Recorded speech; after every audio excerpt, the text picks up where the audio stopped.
2021년 6월 8일 화요일 새벽 말씀입니다.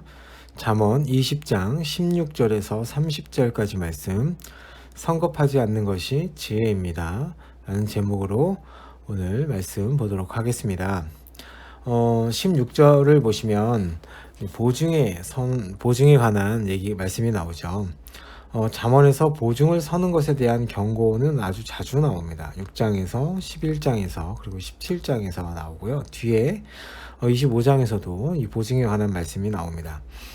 채권자에게 보증을 선 사람은 그 위험성을 깨달아야 한다.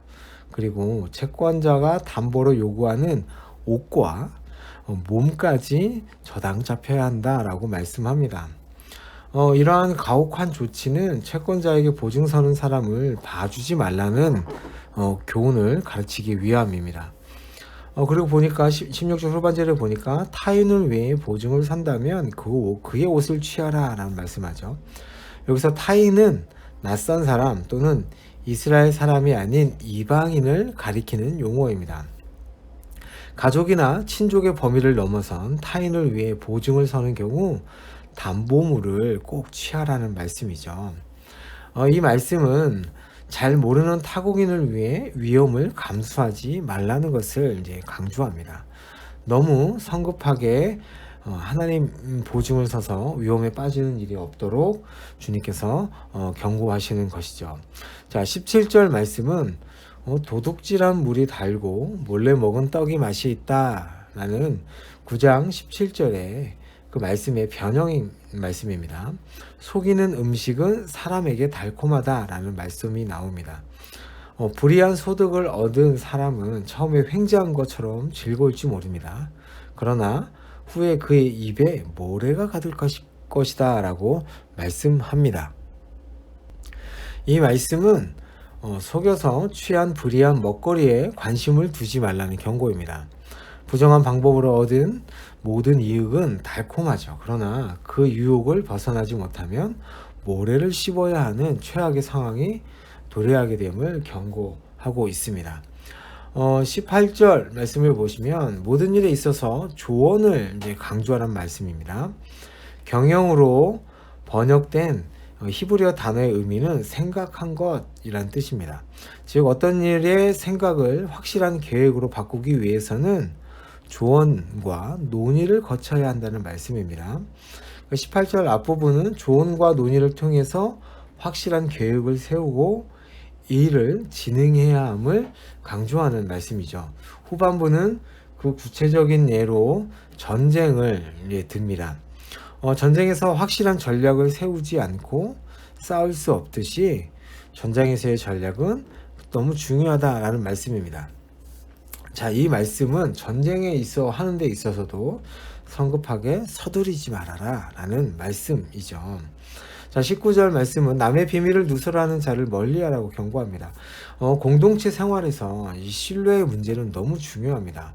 남의 약점이나 비밀을 누설하는 사람이 있다면 그 사람과는 신뢰 관계를 쌓기 어렵습니다. 이런 사람은 공동체 전체의 평화와 안녕을 해치는 사람이죠.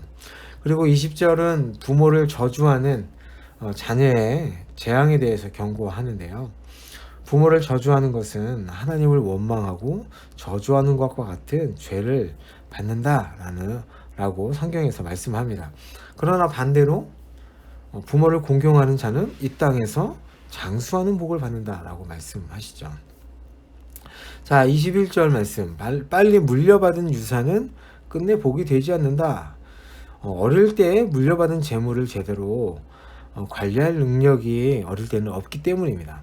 그것을 잘 쓰지 못하면 그 사람에게 복이 아니라 재앙이 되기 때문이죠. 이 말씀도 그 재물이 어렸을 때 도움이 될 것 같지만 서두르게 그 재산을 유산을 넘겨주지 말라라는 말씀과 같습니다. 자, 22절 말씀도 복수에 관한 말씀입니다. 지혜자는 그 어떤 악한 일을 당하더라도 직접 복수에 나서지 말라고 가르칩니다. 인간이 인간에 대해 복수하게 되면 다툼이나 싸움의 정도가 점점 더 커지게 되죠. 그래서 사람이 사람에게 직접 복수하는 일을 성경은 금하고 있습니다. 대신 여호와께서 악한 자에게 복수할 것이라고 하십니다. 여호와는 정의와 공의의 하나님이시기 때문에 직접 하나님께서 정의를 이루시겠다라고 말씀하는 것입니다. 여기도 마찬가지죠. 서두르고 성급하게 복수를 감행하면 그 사람에게 큰 화가 된다라는 말씀이기도 합니다. 여호와께서 미워하시는 죄가 이제 23절에 나오는데요. 상거래에서 저울의 눈금과 저울추를 속이는 행위입니다. 이것은 공의를 왜곡하는 것이고 공의의 하나님 여호와를 속이는 일이 되기 때문에 여호와 앞에서 역겨운 죄가 된다라고 말씀하고 있습니다. 24절 말씀은 16장 1절과 9절의 말씀과 같은 내용입니다. 우리의 모든 삶의 영역을 주관하시는 여호와의 주권을 말씀하죠. 사람이 가는 길에는 많은 제약과 한계가 있습니다. 사람이 보기에 아무리 완벽해 보여도 잘못된 길일 수 있습니다. 반대로 너무 허술하고 위험한 것 같지만 그것이 올바른 길일 수도 있습니다. 그 말씀은 여호와가 우리의 삶의 주인됨을 인정하고 겸손하게 하나님을 바라보며 걸어갈 것을 말씀하시는 내용이죠. 자, 이제 25절 말씀은 하나님의 이름을 걸고 함부로 서운하지 말아라. 서운해 놓고 나중에 그 생각이 달라지면 너에게 별로 좋지 않다. 이 말은 이제 거룩하다라고 말하는 것은 통상적으로 자신의 재산 중 어느 물건이 어떤 이유로 여호와의 것으로 성별되었다라는 것을 의미합니다. 이제 이 양은 거룩하다라고 얘기하는 것은 이제 여호와의 것으로 성별되었으니 내가 이제 어떻게 할 수 없다라는 뜻입니다. 따라서 그 물건은 매우 중요한 것이 되는 것이죠. 그런데 오늘 말씀은 이 서원을 할 때 극히 신중하라라는 말씀입니다. 그러니까 성급한 서원은 오히려 너에게 덫이 될 것이다 라고 말씀합니다. 26절과 28절은 왕권에 대한 교훈입니다. 왕이 공동체에서 어떻게 행해야 하는지, 그리고 이 왕권이 어떻게 유지되는지에 대해서 말씀하죠.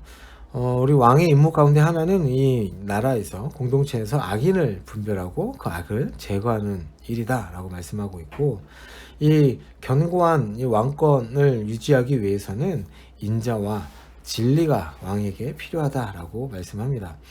왕이 왕권을 유지하는 최대의 무기는 군대가 아니라 백성들에 대한 신실한 사랑과 진리라는 말씀을 하고 있습니다. 그리고 이제 27절 말씀을 보시면 사람의 영혼은 여호와의 동풀이다. 그러니까 하나님께서 여호와께서 그 사람의 깊은 영혼까지 살피신다라고 말씀합니다. 여기서 이 사람의 영혼이라는 이 영혼이라는 단어가 인간을 창조하실 때 하나님께서 인간의 코에 생기를 불어넣으셨다 하는 그 생기와 같은 단어입니다. 그러니까 하나님은 사람의 양심을 통하여서 사람의 그 영혼을 통해서 마음속 깊은 곳까지 다 아신다라고 말씀하는 것이죠. 자, 29절 말씀은 젊은이는 힘을 자랑하지만 노인은 백발을 자랑한다. 젊은이는 육체적으로 강한 힘을 가지고 있지만 절제되지 않는 혈기로 인해서 지혜가 부족하지만 노인은 육체적인 힘은 부족하지만 지혜를 가지고 있다 말씀하는 것입니다. 이 노인의 느림이 그리고 답답한 것 같지만 이 성급하지 않는 여유로운 그 모습이 지혜다라고 말씀하고 있는 것입니다. 30절 말씀은 이제 체벌에 관한 말씀인데요. 교육적 목적의 매를 긍정적으로 평가하는 것이죠. 매를 사용함으로써 악을 제거하고 나쁜 버릇을 고치는데 유용한 수단이 될 수 있다라고 이제 말씀합니다. 오늘 본문을 정리하겠습니다. 우리 인생은 망망대해를 지나가는 것과 같습니다. 어떠한 일들이 우리 앞에 기다리고 있는지 우리는 알지 못합니다. 이러한 삶 가운데서 우리는 어떻게 하며 살아야 지혜롭게 사는 것일까요? 오늘 본문을 통하여서 성급하고 경솔한 판단을 멈추라고 말씀합니다. 그래서 낯선 자를 위해서 함부로 보증을 서지 말라라고, 성급하게 보증 서지 말라라고 말씀하고 있고요. 아무리 믿을 만한 사람 같더라도 사람의 됨됨이를 알려면 시간이 필요하다라는 말씀을 하는 것입니다. 또 서운하는 것에 있어서도 성급하게 서두르면 나중에 그 서운으로 인해서 너가 괴로워하게 된다. 그래서 함부로 서운하는 것은 스스로 함정을 파는 것이다 라고 말씀합니다. 그렇게 서운을 해놓고 그것을 지키지 않는 것도 이제 하나님을 무시하는 행위가 되는 것이죠. 자, 그리고 나서 또 보시면 악을 갚겠다고 성급하게 자신의 힘으로 하지 말고 여호와께 맡기라 라고 말씀합니다. 또 여기서 보시면 젊어서 빨리 재산을 유산으로 받지 말라고 말씀합니다. 그러니까 성급하게 그 재산을 받지 말아라 라고 말씀하고 있고, 또 처음에 속히 접은 산업은 복이 되지 않는다 라고 말씀하죠. 꼭 그런 것은 아니지만 조심하라는 말씀입니다. 그러니까 삶의 항해에서 순풍과 역풍의 시기를 알 수 없듯이 잘 되는 일이 영원할 것이라고 생각하지 말고, 그러니까 멀리 바라보며 살라고 말씀하는 것이죠. 그 얘기는 우리 인생의 참 주인이 누구인지 인정하며 살라는 말씀입니다. 인간은 자신의 길을 모르지만 하나님은 다 알고 계십니다. 우리의 심령을 살피시는 하나님이다 라고 말씀하고 있습니다. 그러니까 우리의 인생의 시작과 끝을 한 번에 보시면서도 우리와 함께 걸어주시고, 더 나아가 그 사람을 인도하시는, 우리의 삶 가운데 우리의 인생을 주관하시는 분이 바로 하나님이십니다. 그 하나님을 인정하면서 성급해하지 말고 조급해하지 말고 그분을 신뢰하며 긴 안목으로 살아가라. 그것이 바로 지혜의 삶이다 라고 오늘 본문을 통해서 말씀하고 있는 것입니다. 그렇게 오늘도 살아가시는 우리 남문교회 성도님들이 되시기를 예수님의 이름으로 축복합니다. 아멘. 제가 기도하겠습니다. 하나님 아버지, 우리 삶의 처음과 끝을 한 번에 보시고 다 아시는 그 주님을 우리 주인으로, 우리의 왕으로, 우리의 주권자로 인정하며 살아가게 하여 주옵소서. 그리하여서 조급하지 않고 주님의 때를 기다리며 하루하루 살아가는 저희가 되게 하여 주옵소서. 우리의 조급함으로 인해서 고통과 어려움의 길을 가지 않도록 주님께서 인도하여 주옵소서. 예수님의 이름으로 기도합니다. 아멘.